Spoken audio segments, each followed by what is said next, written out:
দেখো আজকে তুফানের শুভ জন্মদিন, তো এখানে কি কি মেনু আছে দেখাচ্ছি। আগে তুফান প্রথম মুখে দিক আগে খাবারটা।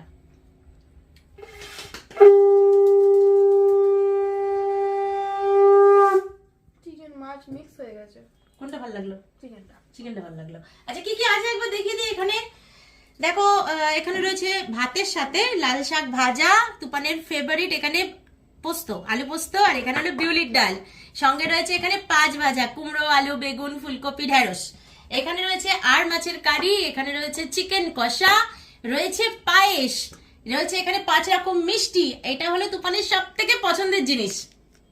কি বলবো এটাকে কি বলে, ক্যান্ডি, চকলেট, কেক সমস্ত কিছু আছে। আর এখানে রয়েছে ফল, তুফানের হট ফেভারিট। জল বললে না? ও জল, খেতে খেতে তো জল সবার আগে লাগে, আর কিছু না চাইলেও জলটা বারবার চাইবে। চলো শুরু করো খাওয়া দাওয়া। এবার আমি বাকিদেরও খেতে দিয়ে দেবো। তোমরা সকলে আশীর্বাদ করো যেন আমার তুফানের মনস্কামনা পূর্ণ হয়, অনেক বড় হয়, বড় মনের মানুষ হয়, সুপ্রতিষ্ঠিত হয়। হ্যাঁ, সুপ্রতিষ্ঠিত মানে ও পরে বুঝিয়ে বলবো। Well established.